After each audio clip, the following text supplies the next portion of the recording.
Bonjour à toutes et à tous, très content de vous retrouver pour un nouveau JDE, nouvelle semaine, nouveau journal du e-commerce. Et comme toujours, je suis en compagnie de Nicolas. Comment ça va, Nicolas, pour ce nouveau décryptage? Ça va super bien, beaucoup de d'actualités comme d'habitude, Mhm. mais aujourd'hui on va avoir un petit focus, sur un retailer apprécié des Français. Vous l'avez vu de toute façon dans le titre et sur la miniature donc voilà, beaucoup de chiffres qui sont communiqués par des top acteurs et là en l'occurrence, Decathlon. Et oui, le spoil n'a pas duré longtemps, c'est bien de Decathlon qu'on va vous parler, avec pas mal de petites actualités regroupées autour de cette même thématique. Juste avant de commencer, hein, n'hésitez pas à suivre notre chaîne YouTube si vous nous regardez en vidéo, à suivre aussi toutes nos chaînes podcast. On est présent sur toutes les plateformes en audio et vous pouvez également vous abonner à notre newsletter qui sort toutes les semaines, tous les jeudis, avec tout le condensé des actualités que l'on regroupe sur e-commerce Nation. Avec Nicolas, on n'en décrypte que quelques-unes au cours de ce JDE, mais il y en a des dizaines qui sortent toutes les semaines sur e-commerce Nation. Donc voilà, c'est à suivre sur e-commercenation.fr. Un grand merci à notre partenaire Klaviyo qui accompagne le développement de cette émission et qui sponsorise cet épisode. On vous parle un petit peu plus de Klaviyo à la fin justement de notre revue d'actualité. Et comme tu le disais, Nicolas, aujourd'hui, ce que je te propose, c'est voilà, de faire un petit cas concret sur Decathlon et notamment le nouveau cap de la marque. Puis ensuite, on parlera des marques préférées des Français, hein. C'est tout frais, ça vient de sortir avec toujours une très belle place pour Decathlon. Est-ce que c'est OK pour toi? Est-ce qu'on attaque? Parfait. Et bah, du coup, comme je le disais, Decathlon, à première vue, hein, les résultats de 2025, hein, qui sont sortis racontent une histoire qui est plutôt classique, pour cette enseigne qui est quinquagénaire, hein, quand même. Il y a une croissance qui est maîtrisée, il y a un réseau mondial dense et un e-commerce solide, mais l'enseigne, nordiste ne cherche plus seulement à vendre des produits et c'est ça le nouveau cap. Elle cherche à changer de nature. L'ambition est affichée directement, hein, par son directeur général, c'est Javier Lopez et ça donne tout de suite le ton, hein. Passer de 250 à 300 millions environ de clients aujourd'hui, à 1 milliard en 2030, puis 2 milliards en 2035. C'est dans moins de 10 ans, le rendez-vous est pris. Voilà, c'est un objectif, on le sait tous, Nicolas, tu le sais aussi, qui est impossible à atteindre avec un modèle classique de distribution. Et justement, c'est là que le nouveau cap repose sur une transformation profonde. C'est faire de Decathlon une plateforme capable de capter tous les moments de vie liés au sport. Et on va décrypter tout ça tout de suite avec Nicolas.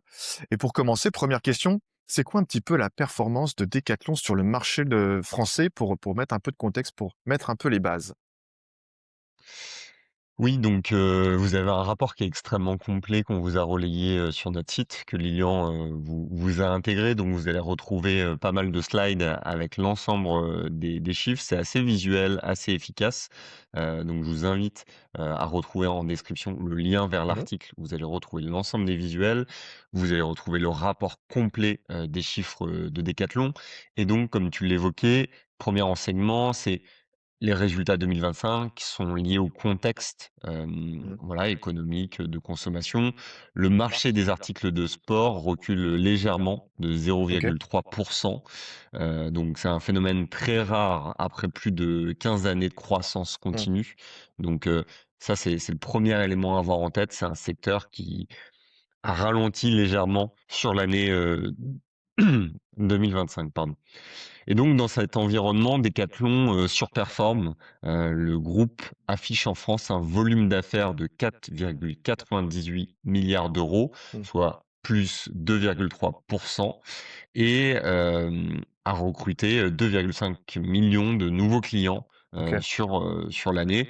Donc voilà, des chiffres, extrêmement prometteurs dans un contexte, qui se contracte, sur le plan économique Mmh. et donc cette dynamique repose sur un positionnement, qui est resté lisible malgré la pression, inflationniste, l'hausse des prix, Mmh. accessibilité de prix, innovation produit, largeur de gamme. Si on prend des exemples, notamment, sur la course à pied avec leur Ouais, marque Keep ils tout à ont fait. opéré un nouveau, positionnement, avec l'accompagnement, d'athlètes, comme, Jimmy Gressier, Méline Rollin ou encore, sur le foot, avec, le sponsoring, d'Antoine Griezmann. Mmh. Bref, on voit que c'est une marque qui continue, à communiquer, à investir et à développer des nouveaux produits qui aujourd'hui, ne souffrent d'aucune comparaison avec, des leaders, sportifs. Donc tous ces signaux envoient, vraiment, des éléments positifs pour, cette entreprise qui continue de se développer sur, un marché, porteur, même si on a constaté, des contractions, sur les 12 derniers mois. Mmh. Ouais, justement, on parle de croissance de Decathlon, mais c'est quoi un petit peu le vrai pivot de la marque? Puisque, comme tu le disais, voilà, c'est une marque qui a aussi réussi à changer un petit peu son image. Quand il y a quelques années, peut-être une dizaine d'années, on se disait: «Je vais chez Decathlon, c'est que je vais prendre des trucs pas trop chers, mais pas non plus au top». Voilà, il y a eu un vrai virage qui a bougé, ce qui amène cette croissance. Mais c'est quoi véritablement le pivot de la marque sur cette année 2025? Oui, il y a plusieurs aspects qui expliquent ça, hein. Historiquement, Decathlon, c'est un acteur, du retail, c'est, Mmh. des magasins, avec une grande superficie, un très large choix et donc le volet, e-commerce marketplace a été vraiment développé, sur les dernières années OK. avec pas mal de services, notamment l'économie circulaire. Ouais. Donc, pour donner quelques chiffres, Marketplace enregistre une croissance de plus 49. Ouais, c'est énorme. Donc preuve de la réouverture, des marques tierces. À un moment, Decathlon, tendait à limiter, les marques tierces. Mmh. Là, l'ouverture, s'est opérée de nouveau avec un programme de fidélité, un système de points qui est, très efficace et avec, cet aspect, circularité, de trouver, davantage de produits reconditionnés sur leur plateforme. Ça, c'est un axe stratégique de Decathlon qu'ils ont souhaité intégrer sur ces dernières années, que ça soit dans les boutiques, de trouver des produits reconditionnés, d'avoir un cycle de vie, pour, réparer les produits, avoir une logique de garantie à 365 jours, aussi Mmh. pour rassurer le client et avoir cette facilité de retour. Donc voilà, avec tous ces éléments-là, ça permet, d'avoir une stratégie et un positionnement en ligne extrêmement fort, et donc ce qui est évoqué, là sur, ce rapport, c'est 570 000 produits d'occasion vendus, et 1,5 million de produits réparés Ouais, c'est et énorme. donc ce qui fournit une croissance globale de plus 13 sur, la partie, circulaire. Donc Mmh. je pense, c'est ce message qu'envoie Decathlon, c'est de se dire, le consommateur, il sait qu'il est bien reçu, il peut acheter un produit, s'il y a un défaut, il peut le retourner, 1 an après. Mmh. Il peut être accompagné avec de la réparation de son produit, donc pour permettre de la longévité.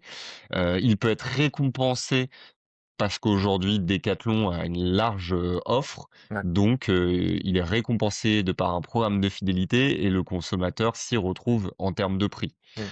Donc ça, c'est vraiment des axes, importants et Decathlon continue d'innover en proposant notamment de la location. Ouais. Ça reste, émergent, mais on sait que c'est une volonté vraiment, vraiment importante, hein. Ils avaient testé, une application, notamment en Belgique, avec un abonnement pour, pouvoir, louer, facilement un ensemble de produits. Tu avais Mmh. un abonnement et tu peux louer plusieurs produits, par mois selon tes besoins et donc là, il y a encore, 47 000, abonnements actifs.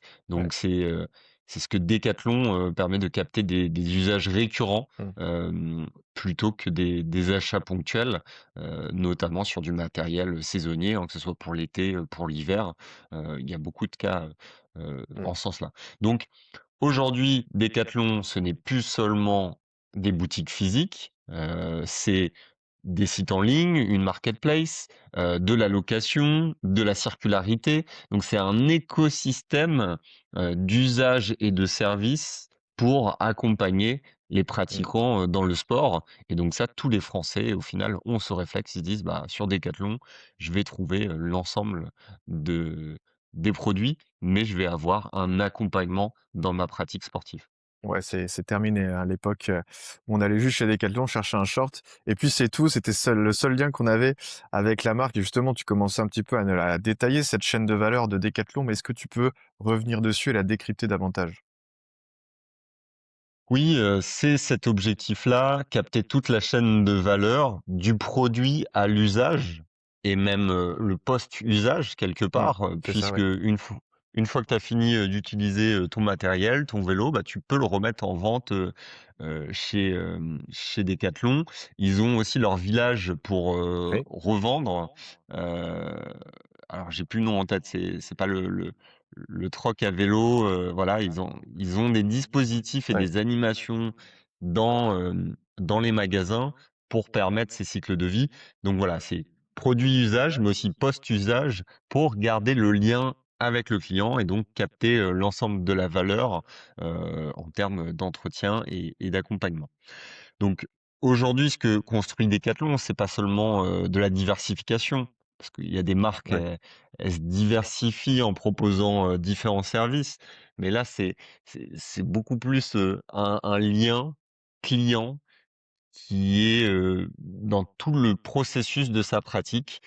C'est-à-dire que, si tu pratiques le vélo, bah, tu vas entretenir ton vélo chez Decathlon, tu vas, changer les pièces là-bas. Peut-être pour, certaines sorties, tu vas acheter aussi ta nutrition, ouais, là-bas. Tu vas acheter, ton équipement et tes vêtements aussi là-bas. Bref, tu vas avoir une continuité dans le processus, que ça soit, en retail, en ligne, et même chercher du conseil avec les vendeurs et les responsables de rayon. Donc, voilà, il y a vraiment, une continuité et dans certains sites Decathlon, tu as même des pistes pour tester, ton vélo, ouais, c'est vrai.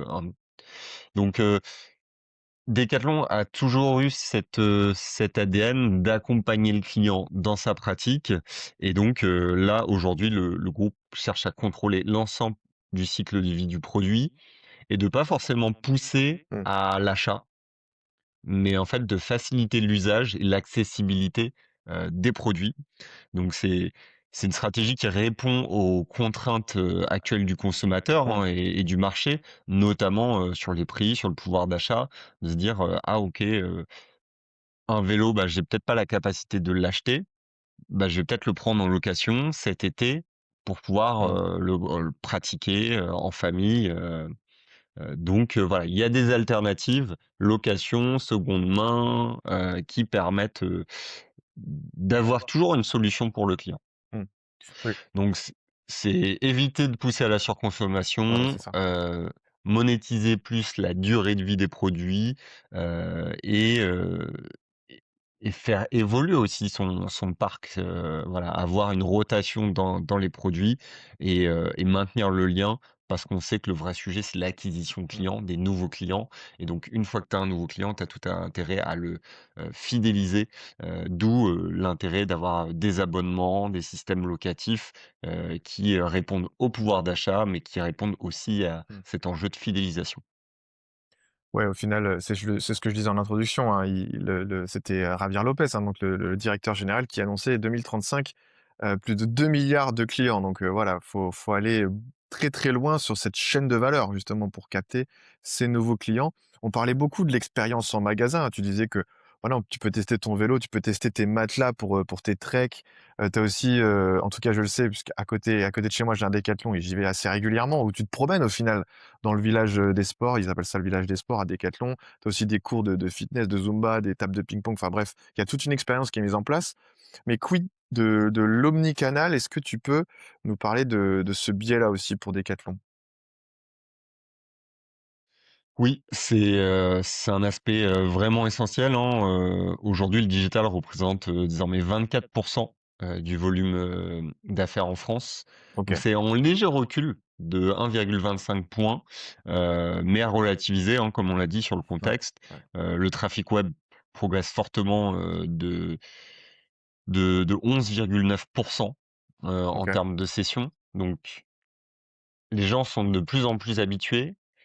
Et je pense que ce qui est fort avec Decathlon, c'est qu'ils ont leur propre gamme de produits qui est extrêmement bien, positionnée. mmh, C'est-à-dire que tu peux aller en boutique pour l'expérience, mais tu sais que, bah, ton produit, tu vas pouvoir le retrouver en ligne ouais, facilement et tu pourras pas le retrouver sur un autre site que le site de Decathlon, en fait. ouais, c'est vrai. Donc, tu te dis: «Bah, OK, ces chaussures de randonnée, je les trouve géniales, ces chaussures de running, chez Decat, c'est génial. La marque Decat, c'est le meilleur, bah, c'est le meilleur ratio en termes de qualité et de prix, donc c'est ce modèle-là que je trouve intéressant, mais ils ont pas mon modèle où ils ont pas forcément la taille, Mmh. en boutique, bah, je vais pouvoir commander en ligne. Donc il y a pas de déperdition et donc c'est ça, je pense, qui est assez fort, c'est le renforcement, des de la marque, des marques Decathlon. Et ils ont opéré un gros travail avec le rebranding, derrière et une perception encore plus qualitative quand on parlait de Mmh. sponsoriser des athlètes haut niveau et de crédibiliser, beaucoup plus la marque. Leur, intégration aussi dans le cyclisme professionnel. Bien sûr, ouais. Donc voilà, quand tu regardes foot, running, cyclisme professionnel, bah, Decathlon a pris une place, beaucoup plus, importante. Dans le foot, ils sponsorisent, certains clubs. Je crois que c'est l'équipementier de Nancy, si je Mmh. dis pas de bêtises. Donc voilà, ils ont décidé de franchir un cap en termes de marque et donc sur l'omnicanal, ça a un impact extrêmement intéressant parce que, ces marques-là, tu peux que les retrouver soit en boutique, soit sur leur site et donc ça devient un un incontournable, Mmh. pour le pouvoir d'achat comme on l'a évoqué et donc c'est un point central dans la relation client, même dans la fidélisation, son compte client. L'expérience omnicanal est extrêmement forte, en caisse. Tu as juste à rentrer ton numéro de téléphone ou scanner, Ouais. ton code, ça te crédite des points. Tes points avec ton compte, tu peux transformer en carte cadeau et après le dépenser en boutique. Donc voilà, tu as vraiment une animation commerciale qui est extrêmement fluide, là-dessus et et tout un écosystème digital avec des applications. Ils ont, une appli de coaching, qui permet de planifier tes entraînements en course à pied. Ils ont une application qui permet de prévoir tes voyages, trek, rando.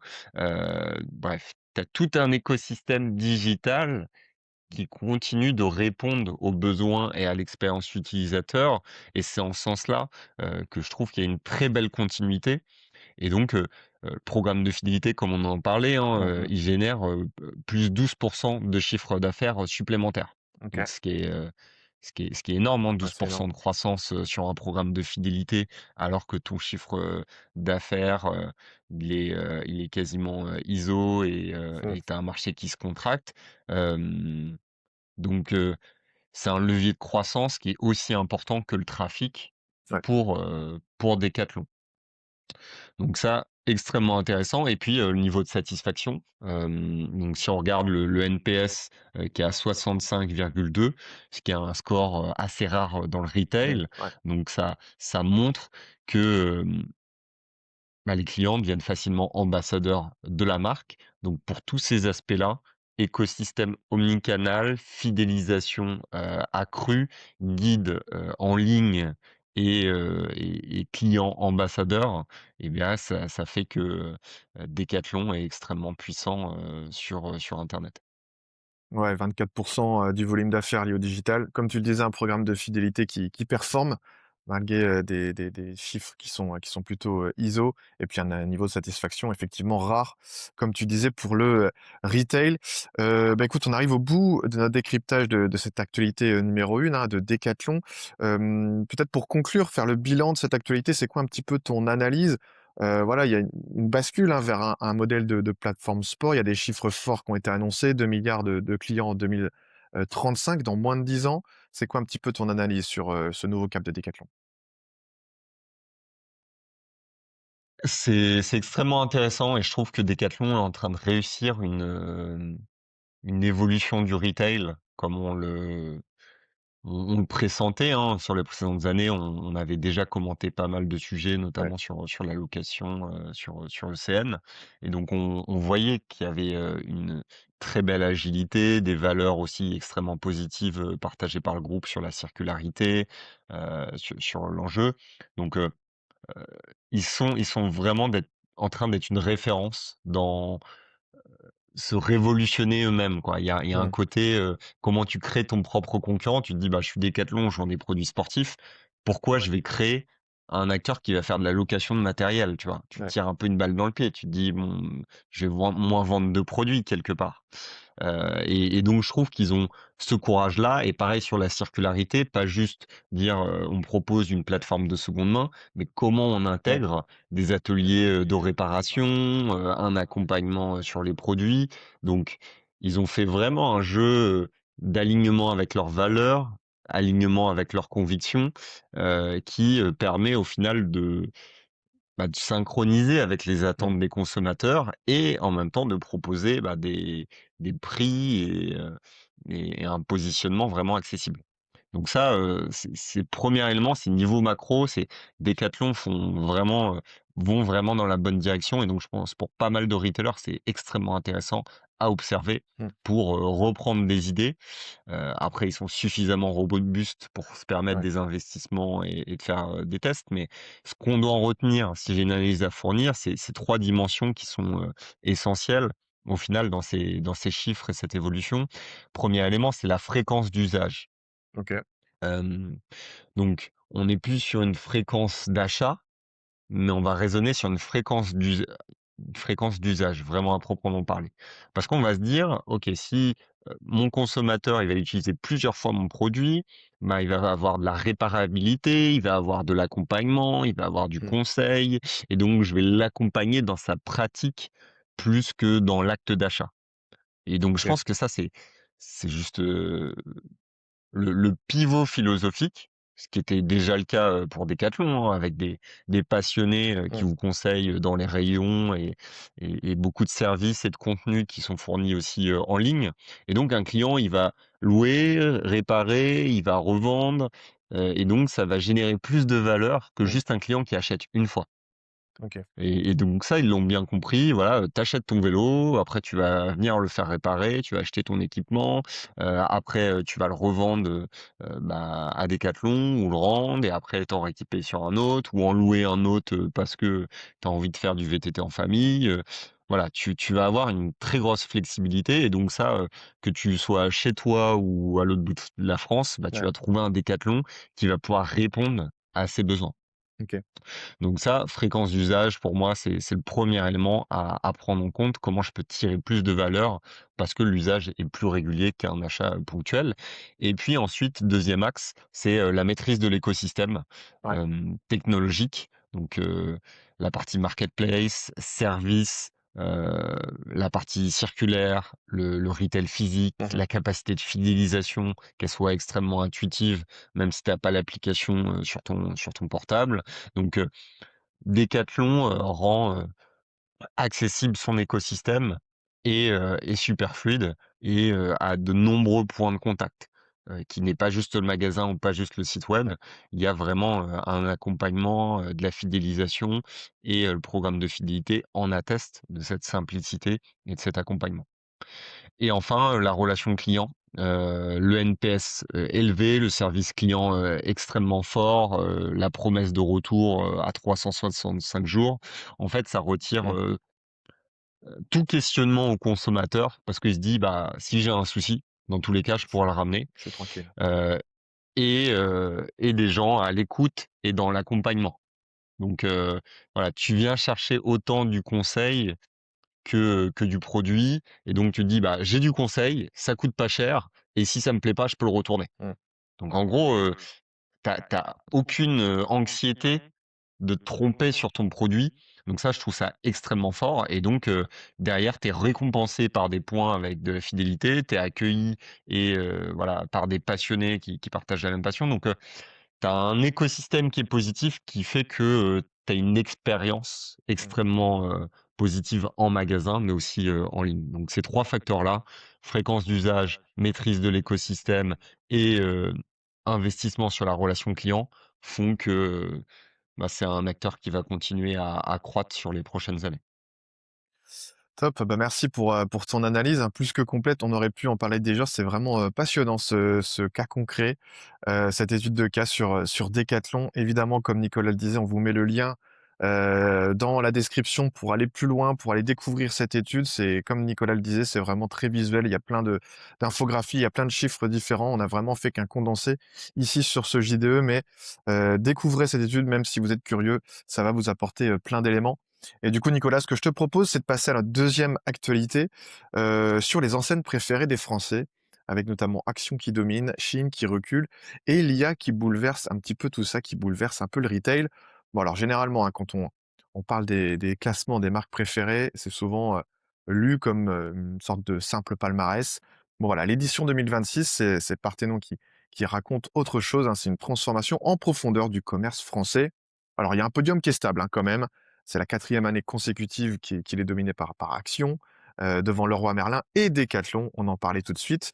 Decathlon qui est là depuis, pas mal d'années, hein, sur le podium, troisième place, deuxième place, leader. Ça bouge un petit peu, mais il est toujours là et voilà, il y a une réalité un petit peu plus tendue qui se cache derrière tout ça, c'est que 85 des Français ont modifié pardon, leur comportement d'achat face à l'inflation et oui, l'inflation arrive dans tout ça et donc ça va être intéressant de décrypter ces enseignes préférées des Français 2026. Mais avant de commencer, est-ce que tu peux nous dire un petit mot rapide sur la méthodologie puisqu'il y a pas mal de choses qui changent aussi? Oui, donc l'étude a été menée en janvier 2026 auprès Ouais, d'un panel d'environ 12 000 consommateurs français de plus de 18 ans, oui, pour un total de 70 000 avis. OK, Elle évalue 213 enseignes dans 19 secteurs d'activité. Et donc, ce que va mesurer cette méthodologie, ça combine la pénétration, la capacité à transformer les clients en promoteurs. Et donc, il y a une métrique qui nous semblait intéressante dans cette méthodologie, c'est le taux de fans. c'est ça. Donc vraiment, c'est cette capacité à faire la différence chez le consommateur, de se dire, «Ah bah, moi j'achète, chez Action, Action c'est super bien, je trouve toujours les Mmh, meilleures affaires», voilà, cette propension à s'investir pour une marque ou à la recommander. Donc ça, c'est extrêmement intéressant dans cette étude.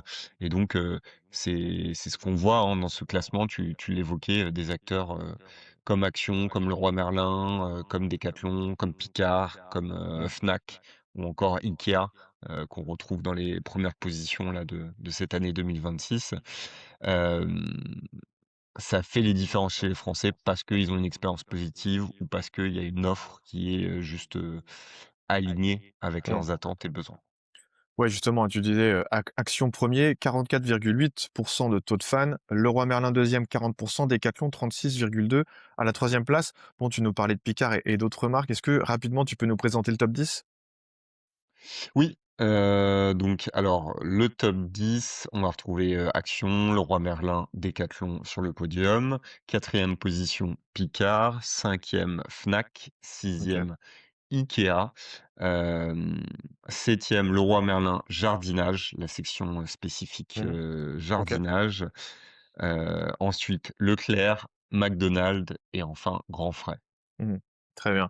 Dans tous les cas, on vous met évidemment le lien, vers, notre actualité qui décrypte, ces enseignes préférées des Français pour pouvoir, décrypter un petit peu plus de votre côté, si ça vous intéresse. Nicolas, est-ce que je peux te demander maintenant, c'est quoi un petit peu le principal enseignement, sur le commerce français, qu'on peut découvrir dans ce rapport? Oui, donc ça va être, la partie, prix, hein, qui, Ouais, résume vraiment la pression actuelle, des consommateurs français.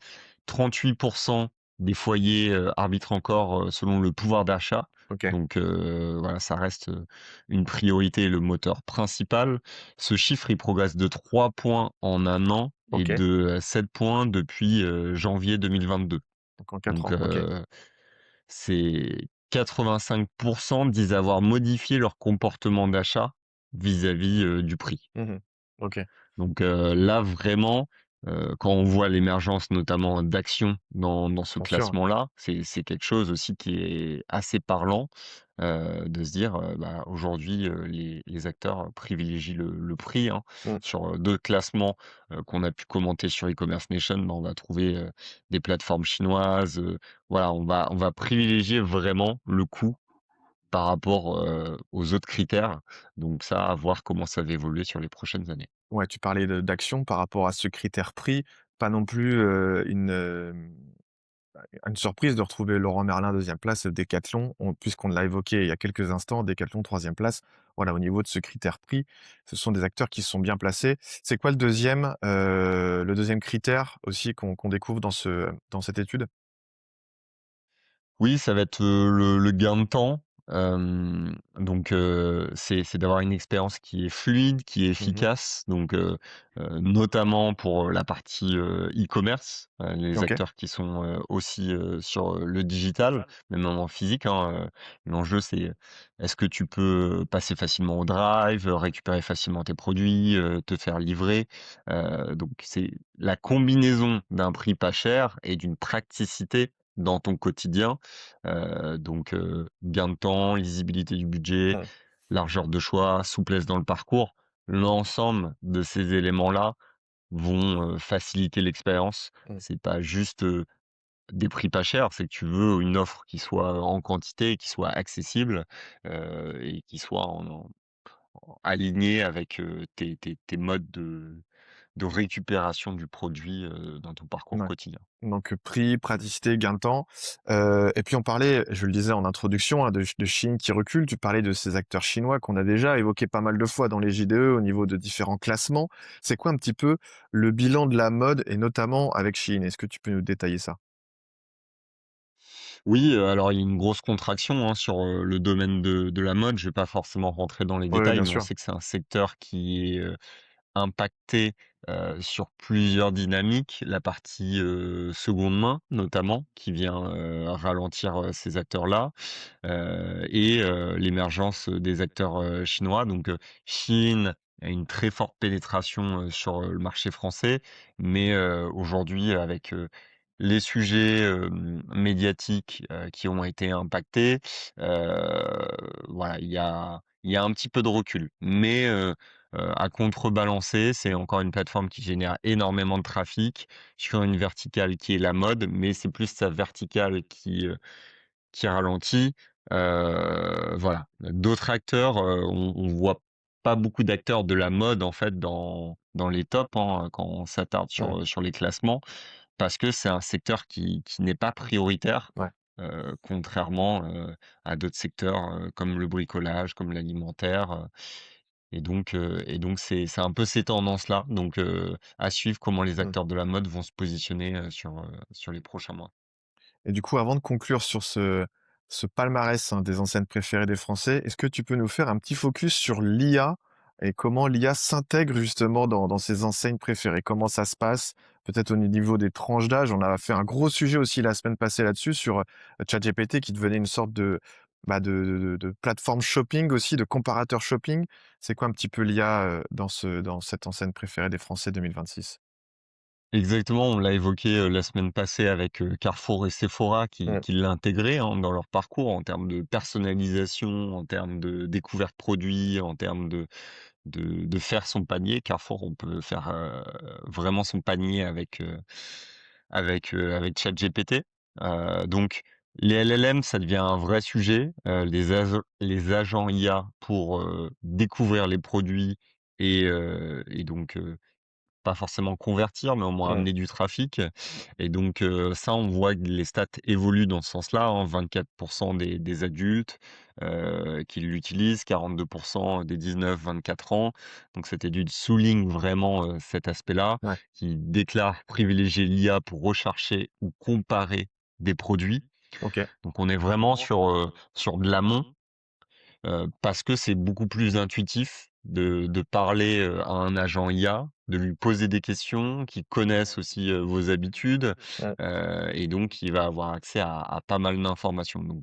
Motivations sont toujours simples, rapidité, simplicité, capacité à synthétiser Ouais, sur des aussi, ouais. comparatifs. Parfois, on cherche des comparatifs sur internet, mais ils sont pas explicites ou ils sont pas sur certaines facettes. Bah, là, je vais avoir, la possibilité de personnaliser le comparatif. Dire, «Je veux un vélo, pour mon fils, quel est, le Mmh. meilleur, ratio, qualité-prix?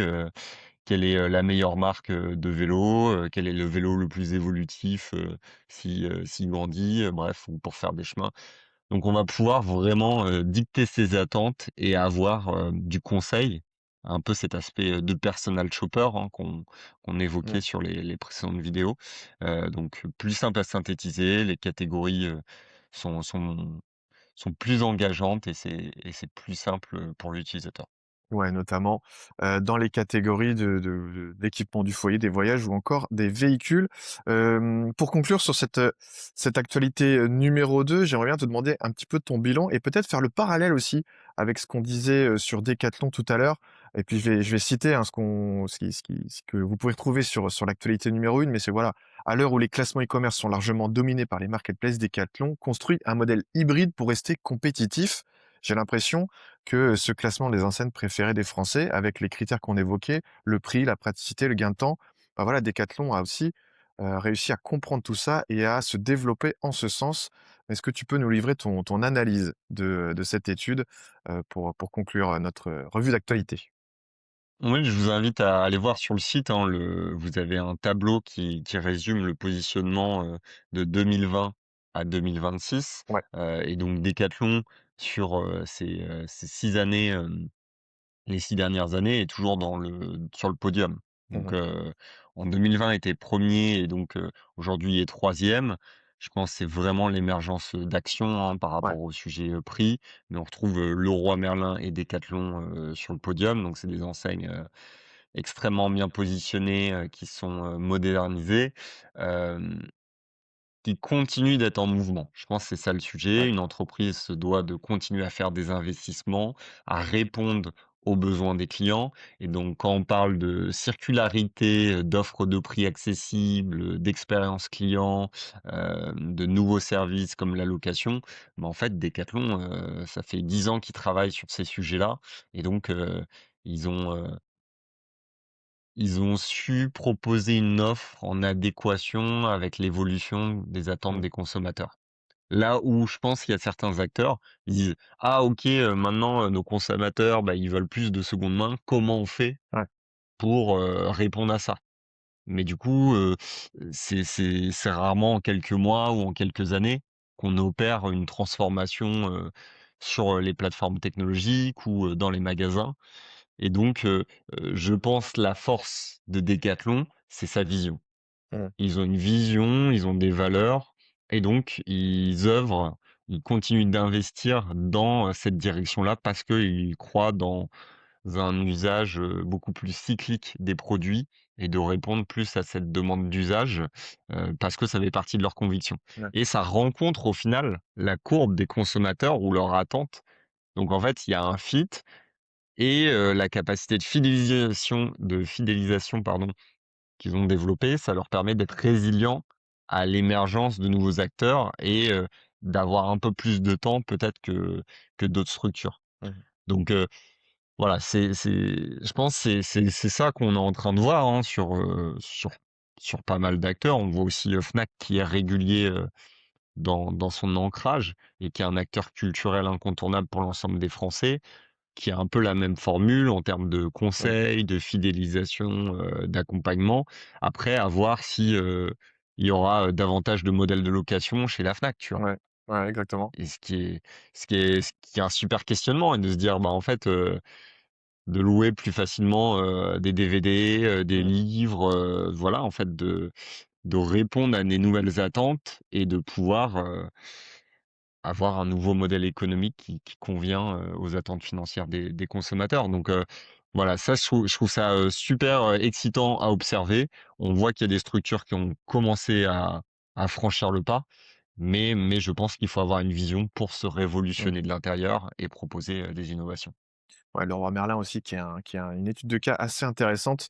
Mais merci Nicolas pour ton décryptage sur, bah, dans un premier temps, le nouveau cap, de Decathlon avec cette analyse de chaîne de valeur, de pivot de la marque et derrière, le décryptage des enseignes préférées des Français et Decathlon. Troisième, puisqu'on parlait de Decathlon et c'était un petit peu un focus Decathlon, on vous partage aussi, le lien vers notre tout récent décryptage du top 100 e-commerce 2025 et Decathlon est au 18e rang mais largement, la marque de sport en tête, de ce classement. Donc voilà, on vous met le lien si vous voulez aller découvrir tout ça et vous renseigner davantage. Je te propose maintenant de parler, rapidement de notre partenaire Klaviyo qui sponsorise cet épisode, puisqu'en fait, selon une étude récente, hein, de Klaviyo, 83 des consommateurs français font des recherches avant d'acheter, 61 naviguent sans acheter chaque semaine et 45 sont frustrés par des expériences incohérentes, selon les différents canaux et pourtant une grande partie de cette intention ne se transforme, pardon, jamais en achat et le problème donc c'est pas la demande, c'est ce qu'on en fait. Les marques qui gagnent aujourd'hui ne sont pas forcément celles qui génèrent le plus de trafic. C'est celles qui sont capables de capter l'attention déjà générée, de rester cohérentes sur tous les canaux et d'agir au bon moment avec le bon message. Et c'est exactement ce que Klaviyo permet de faire, puisque Klaviyo est le CRM pensé pour les marques e-commerce et retail, donc email, SMS, données clients, service client unifié. Voilà, tout ce qu'il faut pour transformer l'intérêt, on en parlait, en achat et l'achat en fidélité. Voilà, Klaviyo, s'intègre avec des solutions à clé comme, Shopify, PrestaShop ou Loyoli. Voilà, ça vous permet d'activer et d'exploiter rapidement les données clients et aujourd'hui, un petit peu plus de 193 000 marques font confiance à Klaviyo à travers le monde, dont, en France, Aromazone, Le Coq Sportif, Jacquemus ou encore Pimki. Et une autre bonne nouvelle, Klaviyo ouvre très prochainement un grand bureau à Paris pour être encore plus proche des marques françaises. Voilà un petit peu pour l'actualité de Klaviyo qui sponsorise cet épisode. Nicolas, est-ce que tu as un petit mot pour notre sponsor Klaviyo? Solution, voilà, qui est aujourd'hui, très dynamique sur, le marché, français, Ouais, européen, qui est, énormément plébiscité par les e-commerçants, de par, l'accessibilité, la simplicité et la puissance, de l'outil. Donc voilà, je trouve que c'est intéressant de jeter un coup d'œil pour, l'ensemble des e-commerçants qui nous mmh, écoutent, pour, voilà, découvrir, juste se tenir au courant des nouvelles solutions, sur le marché parce que Klaviyo fait partie, des leaders, du moment et vous donne des avantages, stratégiques mmh. dans le déploiement et votre animation, commerciale. Ouais, comme on l'évoquait tout de suite, on vous met bien sûr un lien pour vous renseigner au sujet de Klaviyo. C'est la fin de ce JDE. N'hésitez pas à vous abonner à notre chaîne podcast. On est dispo sur toutes les plateformes en audio et puis bien sûr en vidéo sur notre chaîne YouTube. Vous pouvez aussi suivre notre édito, donc notre newsletter qui sort toutes les semaines le jeudi pour ne rien manquer de nos actualités e-commerce nation. La semaine prochaine, on vous partagera un nouveau podcast e-commerce nation avec Nicolas en compagnie de Thomas Rera qui est le DG de Profilo. Et le thème, ce sera la souveraineté numérique, vrai sujet du moment, vrai sujet qui va compter. Est-ce que tu peux nous faire un léger teasing, Nicolas, pour le podcast de la semaine prochaine? Oui, vrai sujet, sur un débat pour, Ouais. se questionner un peu les enjeux et quelle philosophie et quelle est la vision, du e-commerce du demain en France et en Europe. Donc voilà, je pense qu'il y aura pas mal Mmh. de débats, donc rendez-vous, en commentaire, sur YouTube, la semaine prochaine pour, cet épisode qui s'annonce, très riche. Ouais, la semaine prochaine, le podcast Nicolas, qui est ici d'e-commerce nation et Thomas, directeur général de Profinéo pour parler de la souveraineté numérique. Donc le J2 vous donne rendez-vous dans 2 semaines avec toujours Nicolas pour un nouvel épisode. Merci beaucoup d'avoir suivi cet épisode du journal du e-commerce et à bientôt. Salut.